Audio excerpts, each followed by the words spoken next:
Bonjour à tous, alors je vous fais une petite vidéo sur les systèmes productifs en France, la leçon que vous avez à apprendre pour la rentrée qui fera l'objet d'une petite évaluation de cours.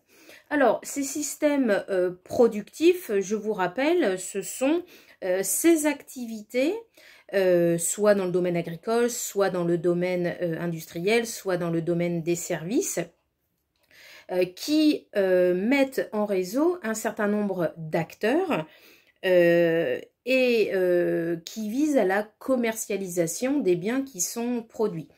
Ces systèmes productifs, on les retrouve dans des espaces spécifiques et c'est ce que nous allons étudier pour la France. Alors on le sait, la France donc c'est une puissance économique qui voit évoluer donc ces systèmes productifs et donc ces espaces productifs avec des territoires donc plus ou moins dynamiques, en lien avec l'évolution des différentes activités et en lien donc également avec la localisation de ces activités qui donc ne sont pas localisées au hasard sur le territoire national.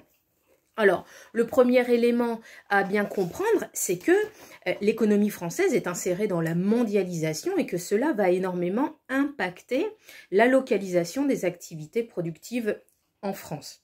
Si l'on prend le secteur agricole, on va avoir d'une part des systèmes productifs agricoles très dynamiques, basés notamment sur l'agriculture productiviste ou alors par exemple dans le domaine de la vigne.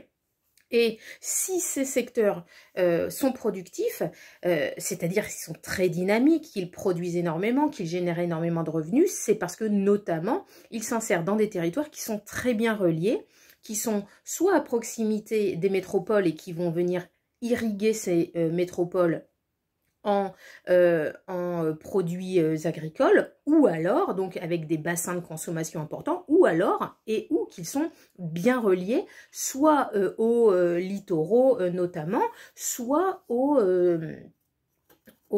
frontières, et donc qui peuvent être exportés vers les pays adjacents.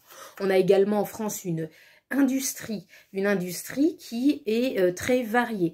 L'industrie de biens peut développer, connaît des difficultés et une partie de cette industrie a été délocalisée.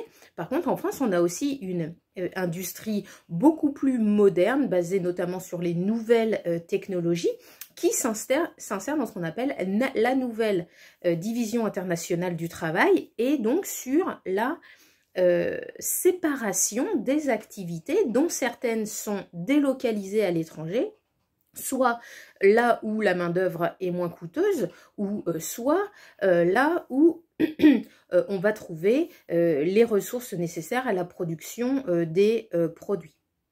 D'accord? On a en France des fleurons de l'industrie dans le domaine, par exemple, des pneus Michelin, mais également dans le domaine des nouvelles technologies comme Airbus, qui sont particulièrement bien intégrés dans les flux de la mondialisation et qui sont également extrêmement dynamiques parce que la France, en plus d'être insérée dans les flux mondialisés, est également un acteur essentiel, un acteur économique essentiel de l'Union européenne et de ce fait échange énormément avec ses voisins européens et notamment l'Allemagne et va même jusqu'à créer avec ses voisins européens des fleurons de l'industrie cette fois-ci européenne, hein, c'est le cas de ADS dans le secteur aéronautique et spatial et donc cette industrie dynamique en France, encore une fois, c'est pas toute l'industrie française, mais cette industrie qui est très dynamique, elle met en concurrence les territoires.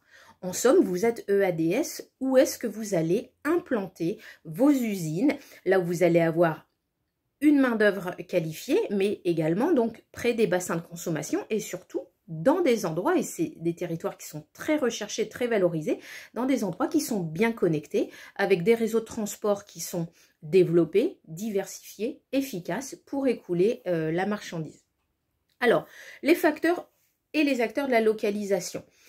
Je suis un chef d'entreprise, encore une fois, d'une entreprise dynamique. Où est-ce que je vais implanter mon entreprise? Ça, c'est la question donc de facteurs de localisation. Déjà dans les métropoles, on a vu dans les premiers cours de géographie de l'année que les métropoles, ce sont ces villes très dynamiques qui attirent les activités, qui attirent la main-d'œuvre notamment très qualifiée, et qui sont des activités et qui concentrent les activités de commandement comme la finance, mais également comme la mise au point de nouvelles stratégies, etc. Vous avez des bureaux d'études, des bureaux où on trouve des ingénieurs, etc. etc. Et donc ces métropoles, elles sont très recherchées. C'est le cas par exemple en France de Grenoble ou d'une ville comme Toulouse, sans compter bien sûr Paris.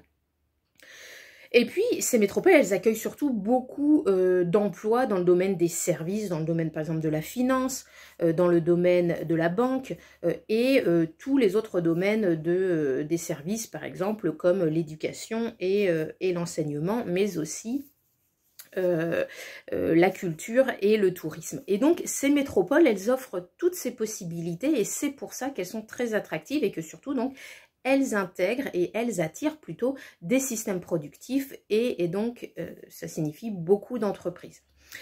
Le deuxième facteur de localisation, j'en ai déjà parlé, c'est la mondialisation. Donc cette mondialisation, encore une fois, est très importante et donc elle va mettre en valeur ces métropoles.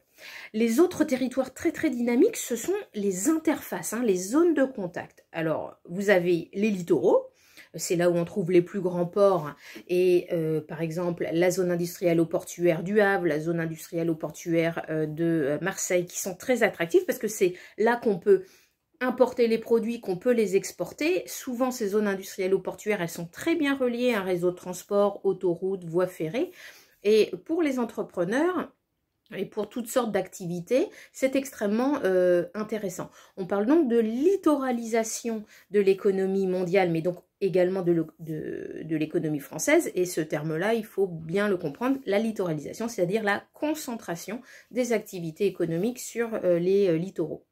Et puis d'autres interfaces, vous avez bien sûr les frontières. Les frontières, vous avez des populations qui passent d'un pays à l'autre. Vous avez des biens, des marchandises, vous avez aussi des flux financiers et ces espaces transfrontaliers sont extrêmement dynamiques. C'est le cas notamment de la frontière entre la France et l'Allemagne et je disais plutôt que c'était des partenaires commerciaux qui sont très importants. Et donc, vous avez des régions qui sont très dynamiques, qui sont dynamisées par ces flux et donc, encore une fois, pour des activités, eh bien, on va aller très souvent s'installer dans ces régions-là. Vous avez également la frontière entre la France et la Belgique qui est très dynamique, entre la France et l'Italie, entre la France et l'Espagne. Donc, ces interfaces frontalières, elles sont très importantes. Et donc, pour les acteurs qui sont concernés par la localisation des activités, eh bien, plusieurs acteurs interviennent. Vous avez déjà l'État. C'est-à-dire que l'État va intervenir par ses politiques pour attirer, pour organiser l'économie française. Il va déjà former la main-d'œuvre. Il va également rendre ces territoires attractifs. Vous avez par exemple le groupe japonais Toyota qui, il y a plus d'une dizaine d'années, cherchait un site européen pour construire la Toyota Yaris et qui donc a choisi le nord de la France et a établi son usine à Valenciennes. C'est absolument pas pour rien, c'est parce que l'État a mis en avant un dossier, un projet présentant une région qui était très bien reliée, qui était très bien structurée, qui était un bassin de consommation avec une main-d'œuvre qualifiée. Et puis c'est l'État également qui est à l'origine des premières technopoles, et ça il faudra vraiment connaître cette définition.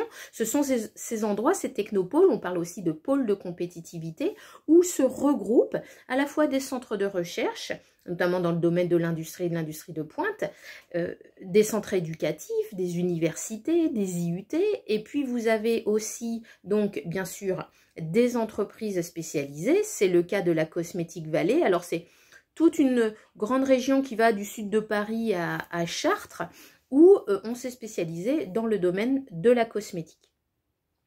Les collectivités territoriales, c'est-à-dire les régions, les départements, les communes ou les communautés de communes, ce sont les rassemblements de différentes communes, eh bien, pour attirer les activités économiques, elles misent énormément sur ce qu'on appelle le marketing territorial. C'est-à-dire qu'on va faire de la com, on va faire de la pub pour attirer et pour mettre en évidence la qualité d'un territoire. On avait déjà vu en cours un document où Lyon misait à fond sur ce marketing territorial, mais toutes les grandes collectivités territoriales cherchent, ce faisant, à attirer les entreprises, à attirer les activités et à ainsi dynamiser leur territoire.